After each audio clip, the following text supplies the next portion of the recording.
రైతు బంధు దేశంలోనే మొట్టమొదటిసారి ఎకరానికి 10,000 రూపాయలు ఇచ్చేటువంటి రైతు బంధు కార్యక్రమాన్ని తీసుకున్నాం. 24 గంటలు రెప్పపాటు పోకుండా, మోటార్ కాలకుండా, ట్రాన్స్ఫార్మర్ కాలకుండా ఉండే విధంగా నాణ్యమైన కరెంట్ సరఫరా చేసుకున్నాం. రైతు చనిపోతే, ఒక గుంట భూమి ఉన్న రైతు చనిపోయినా ఆయనకు 5 లక్షల బీమా వారం 10 రోజుల్లో వచ్చేటట్టు ఏర్పాటు చేసుకున్నాం. అదేవిధంగా రైతుల పంట మొత్తం ప్రభుత్వమే కొనుగోలు చేసి నేరుగా వాళ్ళ బ్యాంకులలో రైతు బంధు వచ్చే విధంగా చేసుకున్నాం. అదేవిధంగా ఇట్లాంటి కార్యక్రమాలతోని రైతులలో ఒక ధీమా, ఒక ఆత్మవిశ్వాసం కల్పించగలిగినాం. అంబేద్కర్ గారు వెనుకబడిన తరగతుల గురించి పోరాటం చేసిన జ్యోతిబా పూలే గారు చూపించిన మార్గంలో గత 70 ఏళ్లలో లేనటువంటి 1100 గురుకుల పాఠశాలలు, వాటన్నిటిని జూనియర్ కాలేజీలుగా మార్చుకున్నాం. అవన్నీ కూడా మీ కళ్ళ ముందర ఉన్నాయి. కులము మతం లేకుండా దళితుల కోసం, గిరిజనుల కోసం, ముస్లిం వర్గాల కోసం, పేద వర్గాల కోసం, బలహీన వర్గాల కోసం 1100 రెసిడెన్షియల్ జూనియర్ కళాశాలలు ఈ రాష్ట్రంలో పెట్టుకున్నాం. దళిత బిడ్డలు, బీసీ బిడ్డలు, ఓసీ బిడ్డలలో కూడా నిరుపేదలు, గిరిజన బిడ్డలు ఎవరు కూడా విదేశాలకు పోయి చదువుకుందామంటే 20 లక్షల రూపాయల ఓవర్సీస్ స్కాలర్షిప్ ఇచ్చుకున్నాం. ఈరోజు ఇవన్నీ కూడా మాయమైనాయి. గత 5 నెలల్లో ఒక్క బిడ్డకు కూడా ఓవర్సీస్ స్కాలర్షిప్ ఈ ప్రభుత్వం ఇవ్వడం లేదు. దళిత వాడలు ధనిక వాడలు కావాలని దేశంలోనే ఎక్కడ లేనటువంటి విప్లవాత్మకమైనటువంటి మార్పు, సంవత్సరానికి 1 లక్ష కుటుంబాలు, 2 లక్షల కుటుంబాలు బాగు చేసుకుంటూ పోవాలని 10 లక్షల రూపాయలు ఇచ్చుకుంటూ ఒక కుటుంబానికి దళిత బంధు కార్యక్రమాన్ని తీసుకున్నాం. ఈరోజు కాంగ్రెస్ పార్టీ వాళ్ళు చెప్పినారు, కేసీఆర్ 10 లక్షల రూపాయలు ఇస్తా ఉన్నాడు, మా ప్రభుత్వం వస్తే మేము 12 లక్షల రూపాయలు ఇస్తాం అని ఆనాడు వాళ్ళు మాయ మాటలు చెప్పినారు. 1,30,000 మంది దళితులకు బీఆర్ఎస్ గవర్నమెంట్లోనే దళిత బంధు శాంక్షన్ చేసినాం. ప్రొసీడింగ్స్ ఇచ్చినాం, డబ్బులు జిల్లా కలెక్టర్లకు పంపించినాం. 12 లక్షలు ఇస్తామని నమ్మబలికిన ఈ కాంగ్రెస్ ఏం చేసింది? ఈరోజు ఒక్కలకు కూడా ఇవ్వడం లేదు, 10 లక్షలు కూడా ఇవ్వడం లేదు, 12 లక్షలు కాదు. కలెక్టర్లకు వచ్చినటువంటి డబ్బులు అకౌంట్లన్నీ ఫ్రీజ్ చేసి ప్రభుత్వం వాళ్ళ డబ్బులు వాపసు తీసుకున్నది. నేను ఒక్కటే మాట మీకు మనవి చేస్తా ఉన్నా, దయచేసి దళిత సమాజంలో ఉండే మేధావులు, దళిత యువత మీరు తీవ్రంగా ఆలోచన చేయాలి.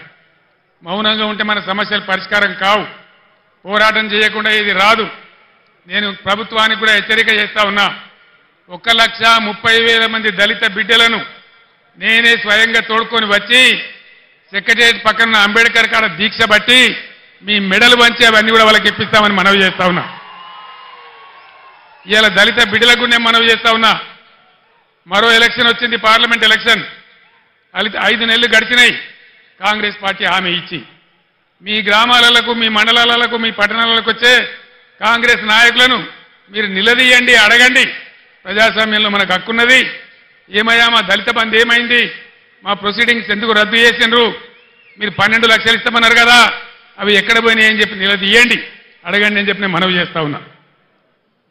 ఇవన్నీ మనం మౌనం పాటిస్తే కాదు, సందర్భం వచ్చినప్పుడు స్పందించాలి, అడగాలి, నోరు తెరవాలి, పోరాటం చేయాలి. అప్పుడే సాధ్యమవుతుంది. దానికోసం రేపు మీ ఎంపీ కాబోయే జ్ఞానేశ్వర్ గారు మొత్తం బీఆర్ఎస్ పార్టీ మీకు అండగా ఉంటుందని కూడా నేను మీ అందరికి హామీ ఇస్తా ఉన్నా.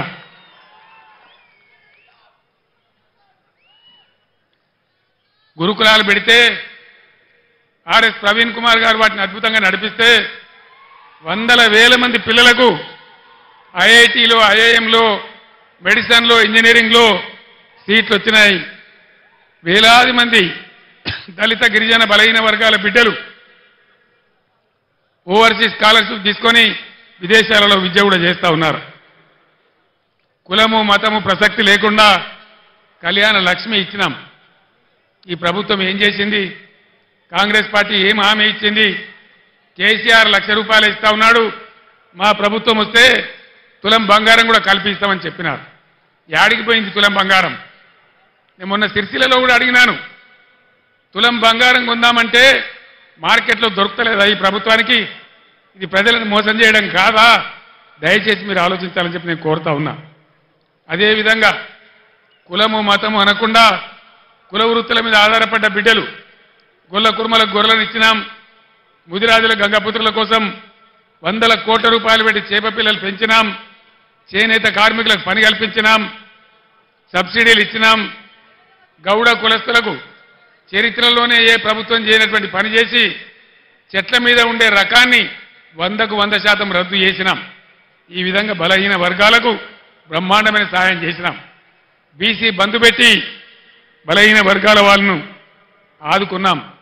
వీటన్నిటికీ ఇప్పుడున్న కాంగ్రెస్ ప్రభుత్వం కొనసాగిస్తుందా, చిటగోపం పెట్టిందా, వాళ్ళ పాలసీ ఏంది?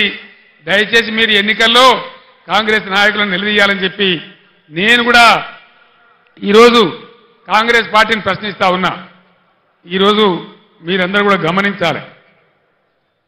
ఒక్క మాట నాకు అర్థమైతలేదు. 11 సంవత్సరాల క్రితం చాలా దారుణమైన పరిస్థితి ఉండేది. 1.5 సంవత్సరంలో కరెంటును బ్రహ్మాండంగా తయారు చేసి రైతాంగానికి, ఇళ్లకు, పరిశ్రమలకు, ఐటీ రంగానికి అందరికి కూడా 24 గంటల సరఫరా 9 సంవత్సరాల పాటు ఇచ్చినాం. కేసీఆర్ పక్కకు పోగానే కరెంట్ ఎందుకు మాయమైంది? దీనికి కారణమేంది? ఇది ప్రభుత్వ అసమర్థత కాదా? వీళ్ళే మనకిప్పుడు జవాబు చెప్పాలని చెప్పి నేను కోరుతా ఉన్నా. చాలా సింపుల్ కదా.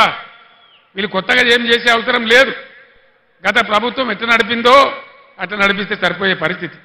దాన్ని కూడా ఇవ్వలేని అసమర్థ ప్రభుత్వం ఈరోజు ఉంది. అది కూడా మీరు ఆలోచన చేయాలని చెప్పి నేను కోరుతా ఉన్నా. మిషన్ భగీరథ అద్భుతమైన పథకం. ఐక్యరాజ్య సమితి కూడా మన్ననలు అందించిన